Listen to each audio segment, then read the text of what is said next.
My name is Gina from Haunted Flower, and tonight I'm going to review Inglourious Basterds. I have to say, with Quentin Tarantino writing and directing, this movie does not disappoint.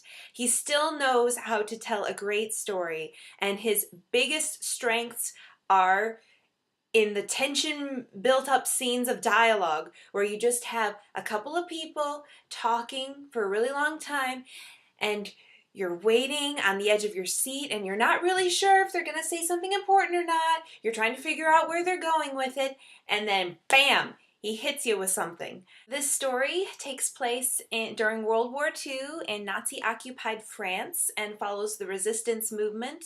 Brad Pitt plays Lieutenant Aldo Rain.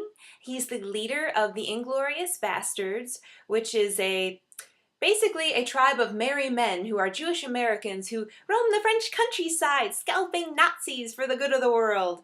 And he has a lot of fun with this group because they're very excited about what they're doing, they are motivated, and they are really good at breaking down the Nazis. Brad Pitt has so much fun with this character. He has a really heavy Tennessee accent, and it comes through in everything. Anything he says is very entertaining as a result, especially if he's perhaps trying to do a different type of accent and it's not really going over. He doesn't need to be the lead man in front of the camera every minute because he knows how to be part of an ensemble and still shine through with the character. Tarantino is really great at character development and his use of drama and his use of violence in telling the story. You are right there with the characters every time and you're cheering for them, and even the villains are so interesting. This movie does not have that many American actors, and that's what makes it so authentic. You have people that are actually French, German,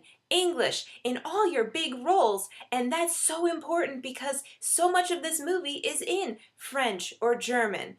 One great find is Christoph Waltz, who plays Colonel Hans Landa.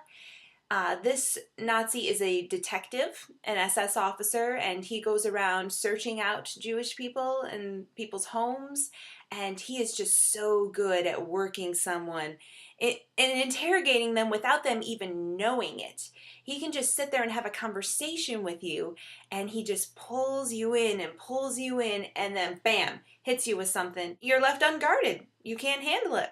Another really great find for this movie was Melanie Laurent, who plays Shoshana, and she owns a cinema in France, and she is a Jew, and she is in hiding, but she has to put up a good front, and it's really great watching her journey. Tarantino is very good at his choice of music as well. A lot of this reminded me of Kill Bill with his use of background, whether it be guitars or drums, just the type of music reminded me of that style again. There was even one scene where I could have sworn it was ripped directly from the Kill Bill soundtrack because I have it. And it worked well in this movie too, so I can't fault him too much if he's going back and reusing the same music. It's great for building that tension and drama and making you feel a part of the scene. Tarantino is really great at point of view perspective shots, making someone come out of nowhere and surprise you, throwing in the revolving shot going around the characters so you can get the whole 360. He's just really good at choosing his shots and making sure that they work in telling the story and making you feel a part of that suspense that he's building. I was just so excited watching this movie. It was just such a good story. I really enjoyed it and I highly recommend it. Thanks for listening.